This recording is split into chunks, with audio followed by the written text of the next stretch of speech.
Holding and subsidy companies consolidated balance sheet में आज का हमारा टॉपिक है sale of shares of subsidiary company, सहायक कंपनी के अंशों को बेचना। कभी कभी होल्डिंग कंपनी अपनी सब्सिडरी कंपनी के अपने स्वामित्व वाले अंशों में से कुछ अंश बेच देती है। इन अंशों को बेचने से होने वाला लाभ अथवा हानि की गणना के लिए, मतलब जब हमको जिन अंशों को हमने बेचा है उसकी लाभ और हानि की गणना करनी हो तो जितने अंशों को हमने बेचा है उस प्रपोर्शन में हमें उसकी कॉस्ट ज्ञात करनी होगी और उसकी तुलना विक्रय मूल्य से की जाएगी। यदि इन अंशों का विक्रय मूल्य लागत मूल्य से अधिक है तो हम अंतर की राशि को कैपिटल प्रॉफिट मानेंगे और इसे हम कैपिटल रिजर्व में या किसी स्पेसिफिक रिजर्व में ट्रांसफ़र करेंगे। और यदि इन अंशों का विक्रय मूल्य कॉस्ट प्राइस से कम है तो हमें हानि होगी। यदि हानि है तो इसे हम statement of profit and loss account में ट्रांसफ़र करते हैं। अंशों के विक्रय से, जब इन अंशों का विक्रय किया जाता है, विक्रय से सूत्रधारी कंपनी का सहायक कंपनी में अंश धारण अनुपात परिवर्तित हो जाएगा। जैसे अभी जो हमारा एग्जिस्टिंग में जो प्रपोर्शन है, जो रेशो है होल्डिंग कंपनी का, जब वो कुछ अंशों को बेच देगी तो उसका ये रेशो चेंज हो जाएगा। तो आगे के जितने भी फर्दर हम कैलकुलेशन करेंगे वो हमें इस नए यानी बदले हुए रेशो में ही, बदले हुए अनुपात में ही करनी होगी। लेकिन यदि अंशों के बेचने के बाद होल्डिंग कंपनी का जो हिस्सा है वो सब्सिडरी कंपनी में 50% से कम रह जाता है तो फिर वह उसकी होल्डिंग कंपनी नहीं कहलाएगी। फिर हमें इस तरीके का कोई भी कंसोलिडेटेड फाइनल अकाउंट्स बनाने की आवश्यकता नहीं होती है। इसमें एंट्री क्या बनेगी प्रॉफिट लॉस की? उसमें यदि अंशों को बेचने से हमें प्रॉफिट हो रहा है तो हमारी एंट्री बन जाएगी bank account debit to investment in shares of subsidiary company. Investment in shares of subsidiary company.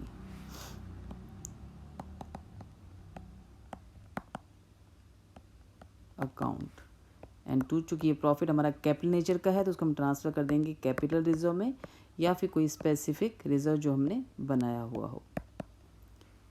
पर यदि हमको लॉस होता है, ये एंट्री तब बनेगी जब हम प्रॉफिट अर्न कर रहे हों। और यदि हम लॉस अर्न कर रहे हैं तो फिर हमारी एंट्री का लॉस हम ट्रांसफ़र करेंगे statement of P and L में।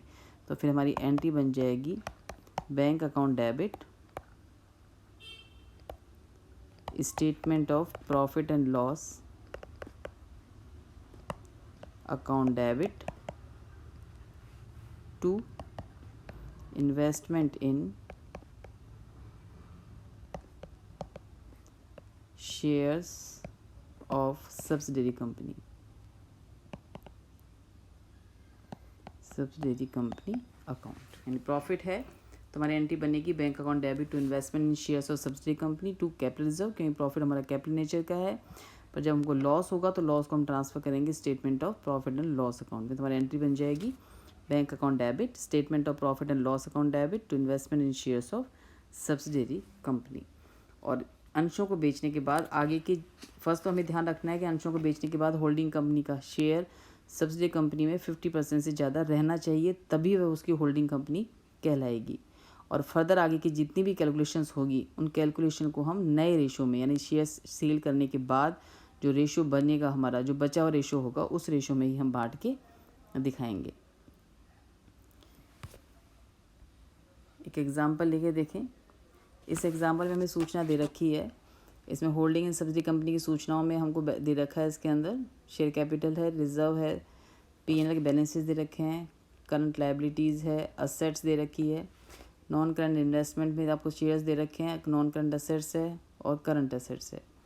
आगे इन्फॉर्मेशन है, एच लिमिटेड ने एस लिमिटेड के 16,000 शेयर्स 15 रुपये प्रति अंश की दर से उस समय क्रय किए थे जबकि एस लिमिटेड के लाभ हानि खाते का बैलेंस 44,000 रुपीज़ था।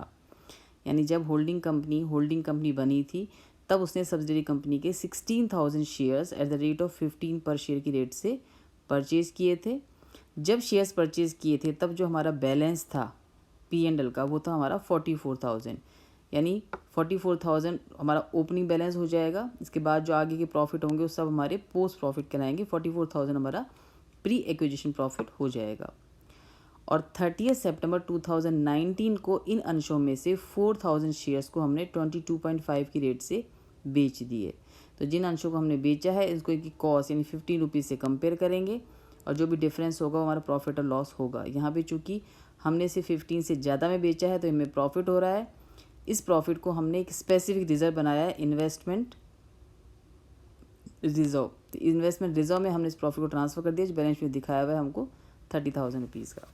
तो यहाँ पे शेयर्स परचेज किए थे होल्डिंग कंपनी ने, जब होल्डिंग कंपनी बनी थी 16,000 थे, पर चूँकि करंट ईयर में 4,000 शेयर्स हमने सोल्ड आउट कर दिए हैं तो हमारे जितनी भी आगे की कैलकुलेशन होगी वो हमारी 16,000 माइनस 4,000, यानी इसका मैं वर्किंग नोट सॉल्व के बता रही हूँ आपको।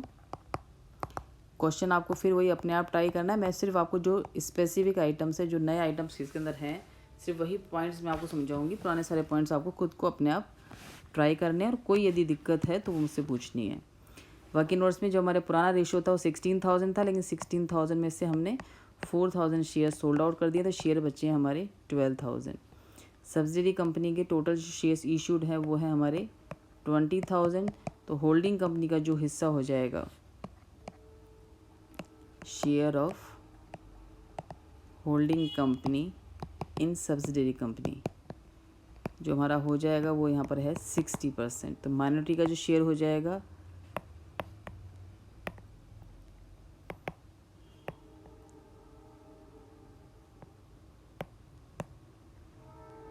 इनका जो हिस्सा हो जाएगा वो हो जाएगा हमारा 40%। तो यहाँ पे जो रेशियो होगा वो होल्डिंग और माइनॉरिटी का 60-40 का होगा।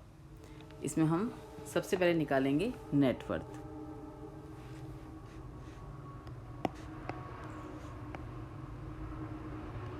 Calculation of net worth of S limited. इसमें आ जाएगी हमारी पेड अप कैपिटल जो है यहाँ पर 2 लाख रुपए, और आ जाएगा हमारा ओपनिंग बैलेंस ऑफ, जब हमने शेयर्स परचेज़ किए थे उस डेट का हमको ओपनिंग बैलेंस लेना है, वही हमारा प्री प्रॉफिट होगा। Opening balance of statement of profit and loss account. Profit and loss account हमको दे रखा था क्वेश्चन में, जब शेयर्स परचेज किए थे तब बैलेंस था हमारा 44,000। तो यहाँ पे ये बैलेंस आ जाएगा हमारा 44,000। तो टोटल नेटवर्थ आ जाएगी हमारी 2,44,000। सेकेंड हम निकालेंगे calculation of goodwill oblique capital reserve. इसमें हम देखेंगे नेटवर्थ है हमारा 2,44,000 जिसका शेयर होल्डिंग कंपनी का है 60%। इसको हम कंपेयर करेंगे उसकी कॉस्ट ऑफ इन्वेस्टमेंट से। तो यहाँ हमारे पहले निकालेंगे कॉस्ट ऑफ इन्वेस्टमेंट। यहाँ पे कॉस्ट ऑफ इन्वेस्टमेंट में आ जाएंगे हमारी 12,000 शेयर्स है at the rate of 15 each, ये हमारी कॉस्ट थी। तो कॉस्ट हमारी आ जाएगी 1,80,000 रुपीज़। इसमें से लेस कर देंगे हम share of H limited in net worth of S limited. Holding company का शेयर जो सब्सिडरी कंपनी के नेटवर्थ में उसमें से लेस कर देंगे, वो है हमारा 60% ऑफ 2,44,000। तो यह आ जाएगा हमारा 1,46,400। क्योंकि यहाँ पे कॉस्ट ऑफ इन्वेस्टमेंट ज़्यादा है, नेटवर्थ में शेयर कम है, तो सिचुएशन हमारी हो जाएगी गुडविल या कॉस्ट ऑफ कंट्रोल की। तो यहाँ पे गुडविल आ जाएगी हमारी 33,600 रुपीज़। इसके बाद नेक्स्ट निकालेंगे हम post acquisition profit.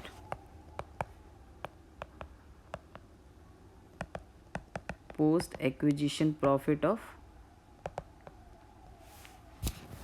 S limited.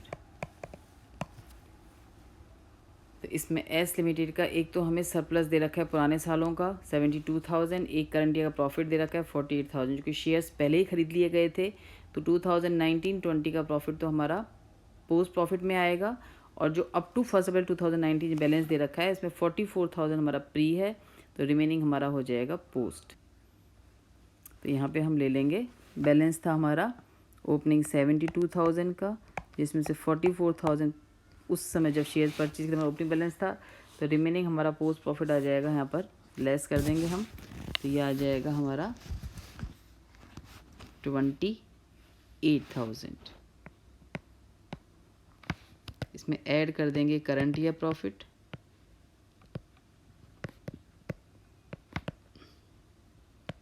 जो है हमारा 48,000। तो टोटल पोस्ट एक्विजिशन प्रॉफिट आ जाएगा हमारा 76,000 रुपीज़।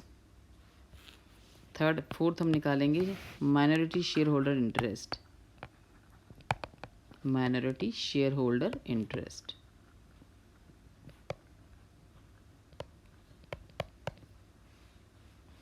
इसमें हम निकाल देंगे share in net worth.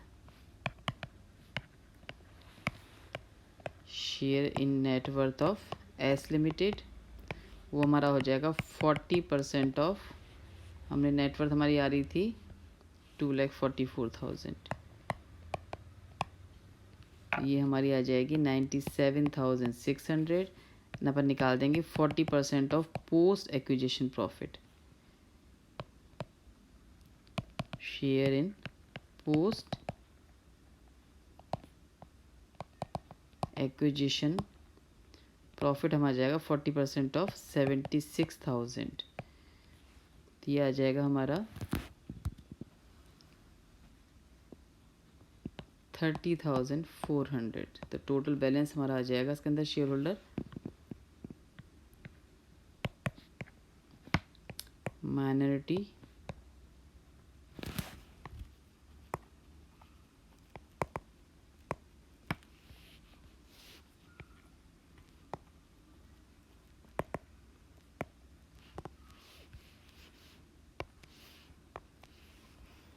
Minority share holder interest हमारा आ जाएगा,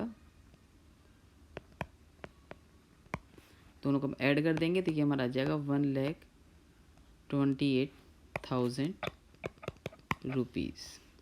और फाइनली हम निकालेंगे consolidated profit.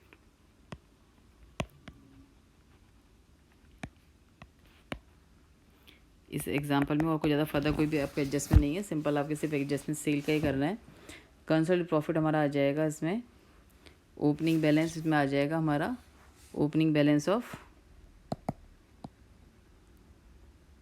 Statement of P&L of H limited, जो हमें दे रखा है यहाँ पर 60,000। करंट ईयर प्रॉफिट है हमारा 20,000, तो ये हमारा आ जाएगा 60,000। फिर इसमें ऐड कर देंगे हम करंट ईयर प्रॉफिट,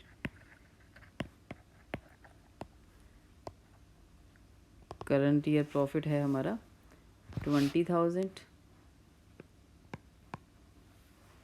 और ऐड कर देंगे इसमें हम share in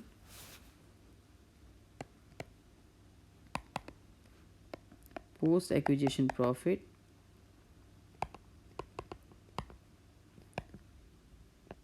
of S limited, जो है हमारा 60% ऑफ 76,000 मीन्स 45,600। तो ये निकल जाएगा हमारा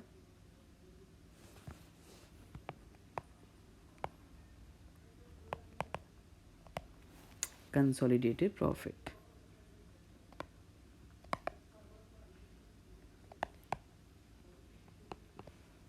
तीनों को ऐड कर देंगे, 60 + 20 + 45,600, तो ये हमारा आ जाएगा 1,25,600। और कोई इसमें एडजस्टमेंट इंटरकंपनी ट्रांजेक्शन की या स्टॉक के हमको नहीं दे रखे हैं, बाकी सिंपल सारे असेट्स और लाइबिलिटीज़ दोनों की ऐड होके आ जाएंगी, और ये आपके consolidated profit, minority share holder interest और गुडविल का एडजस्टमेंट करके हम दिखा देंगे बैलेंस शीट में। तो इस तरह से हम सॉल्व करते हैं जब हमने अंशों को बेच दिया हो, यानी जब सहायक कंपनी के अंशों को होल्डिंग कंपनी बेच देती है, उसके बाद हमको इस तरह से सॉल्व करना है। आज के लिए इतना ही।